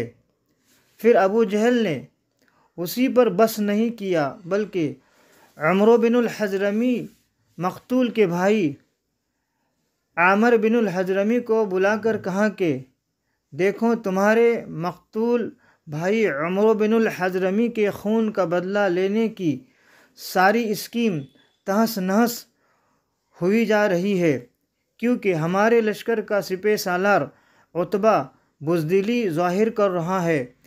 یہ سنتے ہی عامر بن الحضرمی نے عرب کے دستور کے مطابق اپنے کپڑے پھاڑ ڈالے اور اپنے سر پر دھول ڈالتے ہوئے وَعَمَرَهْ وَعَمَرَهْ کا نعرہ مارنا شروع کر دیا۔ اس کار روائی نے کفار قریش کی تمام فوج میں آگ لگا دی اور سارا لشکر خون کا بدلہ خون کے نعروں سے گونجنے لگا، اور ہر سپاہی جوش میں آپے سے باہر ہو کر جنگ کے لیے بے تاب و بے قرار ہو گیا۔ عتبہ نے جب ابو جہل کا طعنہ سنا تو وہ بھی غصہ میں بھر گیا اور کہا کہ ابو جہل سے کہہ دو کہ میدان جنگ بتائے گا کہ بزدل کون ہے۔ یہ کہہ کر لوہے کی ٹوپی طلب کی، مگر اس کا سر اتنا بڑا تھا کہ کوئی ٹوپی اس کے سر پر ٹھیک نہیں بیٹھتی، تو مجبوراً اس نے اپنے سر پر کپڑا لپیٹا اور ہتھیار پہن کر جنگ کے لیے تیار ہو گیا۔ مجاہدین کی صف آرائی۔ 17 رمضان سنہ ہجری 2 جمعہ کے دن نبی کونین صلی اللہ تعالیٰ علیہ وسلم نے مجاہدین اسلام کو صف بندی کا حکم دیا۔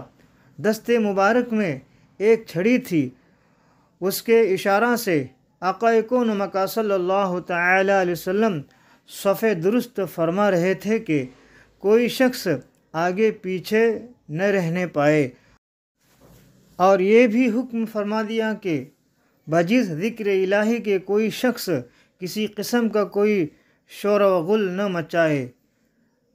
عین ایسے وقت میں کہ جنگ کا نکارہ بجنے والا ہی ہے، 2 ایسے واقعات درپیش ہو گئے جو نہایت ہی عبرت خیز اور بہت زیادہ نصیحت آموز ہے۔ شکم مبارک کا بوسہ۔ سرور کائنات صلی اللہ تعالیٰ علیہ وسلم اپنی چھڑی کے اشارہ سے صفیں سیدھی فرما رہے تھے کہ آقا کون مکہ صلی اللہ تعالیٰ علیہ وسلم نے دیکھا کہ حضرت سواد انصاری رضی اللہ تعالیٰ عنہ کا پیٹ صف سے کچھ آگے نکلا ہوا تھا۔ نبی کونین صلی اللہ تعالیٰ علیہ وسلم نے اپنی چھڑی مبارک سے ان کے پیٹ پر ایک کوچہ دے کر فرمائے کہ استوی یا سواد، اے سواد سیدھے کھڑے ہو جاؤ۔ حضرت سواد رضی اللہ تعالیٰ عنہ نے کہا کہ یا رسول اللہ صلی اللہ تعالیٰ علیہ وسلم، آپ نے میرے شکم پر چھڑی ماری ہے، مجھے آپ سے اس کا قصاص یا قصاص یعنی بدلہ لینا ہے۔ یہ سن کر آقا کون مکہ صلی اللہ تعالیٰ علیہ وسلم نے اپنا پیراہن یعنی کرتا شریف اٹھا کر فرمایا کہ اے سواد، لو میرا شکم حاضر ہے، تم اس پر چھڑی مار کر مجھ سے اپنا قصاص لے لو۔ حضرت سواد رضی اللہ تعالیٰ عنہ نے دوڑ کر آقا کون مکہ صلی اللہ تعالیٰ علیہ وسلم کے شکم مبارک کو چوم لیا اور پھر نہایت ہی والہانہ انداز میں انتہائی گرم جوشی کے ساتھ آپ کے جسم اقدس سے لپٹ گئے۔ آقا کون و مکا صلی اللہ تعالی علیہ وسلم نے ارشاد فرمایا کہ اے سواد، تم نے ایسا کیوں کیا؟ عرض کیا کہ یا رسول اللہ صلی اللہ تعالی علیہ وسلم، میں اس وقت جنگ کی صف میں اپنا سر ہتھیلی پر رکھ کر کھڑا ہوں، شاید موت کا وقت آ گیا ہو۔ اس وقت میرے دل میں اس تمنا نے جوش مارا کہ کاش مرتے وقت میرا بدن آقا کون و مکا صلی اللہ تعالی علیہ وسلم کے جسم اطہر سے چھو جائے۔ یہ سن کر نبی کونین صلی اللہ تعالی علیہ وسلم نے حضرت سواد رضی اللہ تعالیٰ عنہ کے اس جذبہ محبت کی قدر فرماتے ہوئے ان کے لیے خیر و برکت کی دعا فرمائی، اور حضرت سواد رضی اللہ تعالیٰ عنہ نے دربار رسالت میں معذرت کرتے ہوئے اپنا قصاص معاف کر دیا، اور تمام صحابہ کرام رضی اللہ تعالیٰ عنہم حضرت سواد رضی اللہ تعالیٰ عنہ کی اس عاشقانہ ادا کو حیرت سے دیکھتے ہوئے ان کا منہ تکتے رہ گئے۔ سیرت ابن ہشام غزوہ بدر جلد 2 صفحہ 626۔ عہد کی پابندی یعنی وعدہ کی پابندی۔ اتفاق سے حضرت حذیفہ بن الیمان یا الیمان اور حضرت حصیل رضی اللہ تعالیٰ عنہما، یہ دونوں صحابی کہیں سے آ رہے تھے۔ راستہ میں کفار نے ان دونوں کو روکا کہ تم دونوں بدر کے میدان میں حضرت محمد صلی اللہ تعالیٰ علیہ وسلم کی مدد کرنے کے لیے جا رہے ہوں۔ ان دونوں نے انکار کیا اور جنگ میں شریک نہ ہونے کا عہد کیا یعنی وعدہ کیا۔ چنانچہ کفار نے ان دونوں کو چھوڑ دیا۔ جب یہ دونوں بارگاہ رسالت صلی اللہ تعالی علیہ وسلم میں حاضر ہوئے اور اپنا واقعہ بیان کیا تو آقا کون و مکا صلی اللہ تعالی علیہ وسلم نے ان دونوں کو لڑائی کی صفوں سے الگ کر دیا اور ارشاد فرمایا کہ ہم ہر حال میں عہد کی یعنی وعدہ کی پابندی کریں گے، ہم کو صرف خدا کی مدد درکار ہے۔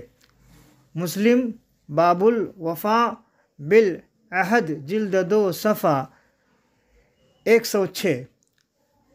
ناظرین کرام غور کیجئے، سامعین کرام غور کیجئے، دنیا جانتی ہے کہ جنگ کے موقع پر خصوصاً ایسی صورت میں جب کہ دشمنوں کے عظیم الشان لشکر کا مقابلہ ہو، ایک ایک سپاہی کتنا قیمتی ہوتا ہے، مگر تاجدار دو عالم صلی اللہ تعالی علیہ وسلم نے اپنی کمزور فوج کو 2 بہادر اور جانباز مجاہدوں سے محروم رکھنا پسند فرمایا، مگر کوئی مسلمان کسی کافر سے بھی بدعہدی اور وعدہ خلافی کرے اس کو گوارا نہیں فرمایا۔ اللہ اکبر! اے اقوام عالم کے بادشاہوں، للہ مجھے بتاؤ کہ کیا تمہاری تاریخ زندگی کے بڑے بڑے دفتروں میں کوئی ایسا چمکتا ہوا ورق بھی ہے؟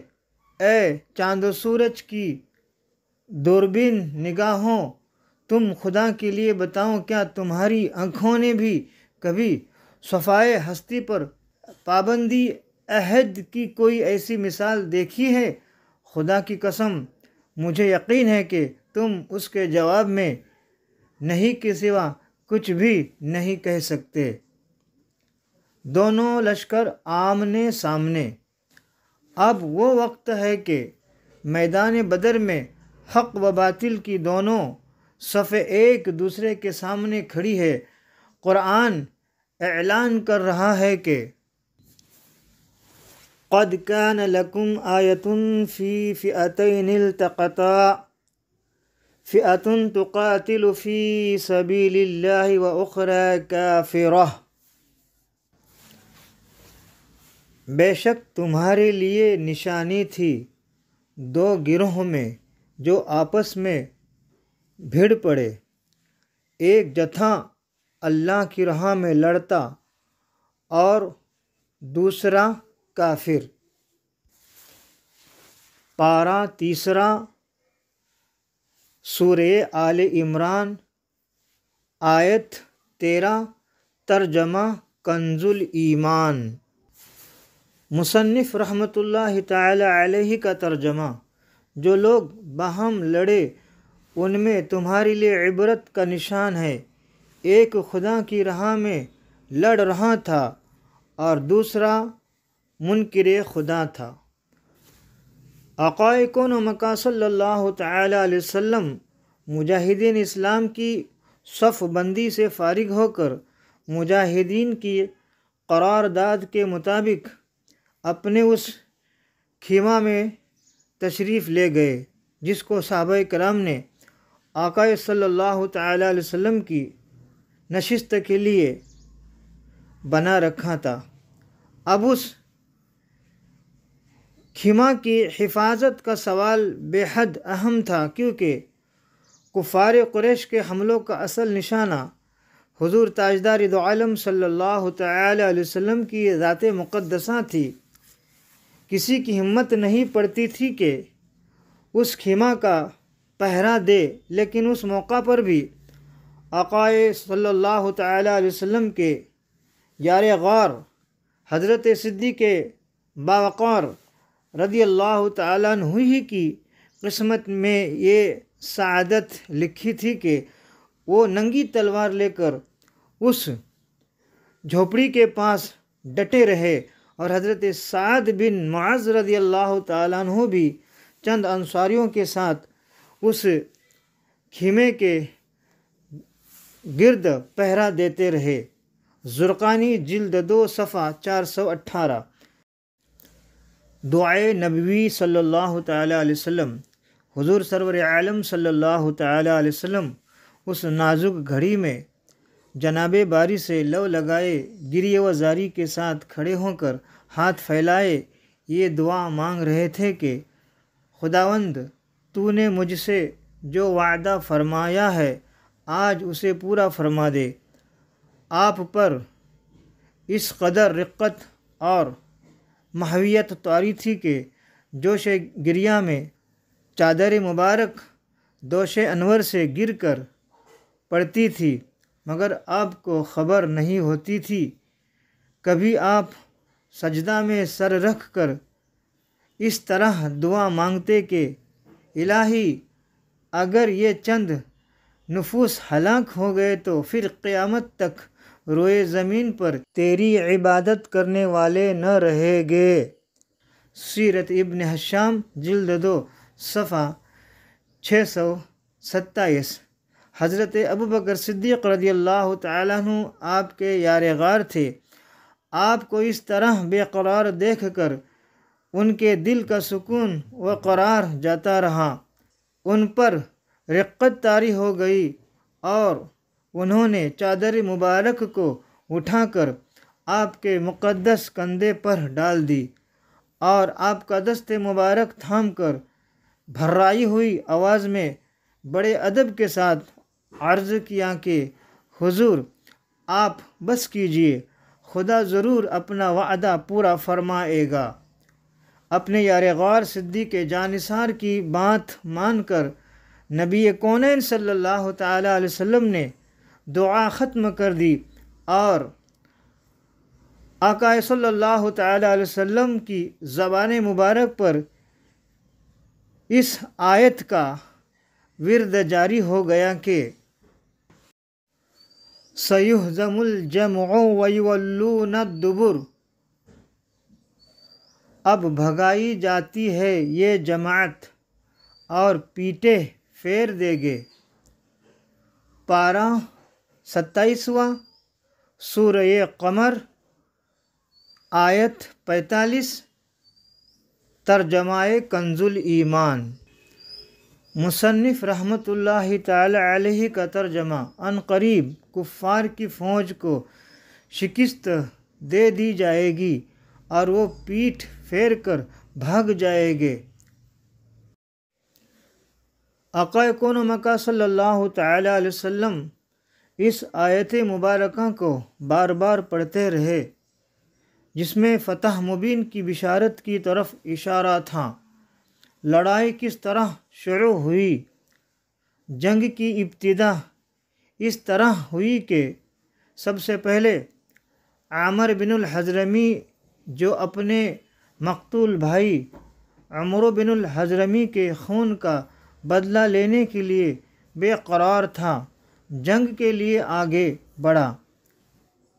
اس کے مقابلے کے لیے حضرت عمر رضی اللہ تعالیٰ عنہ کے غلام حضرت مہجع رضی اللہ تعالیٰ عنہ میدان میں نکلے اور لڑتے ہوئے شہادت سے سرفراز ہو گئے۔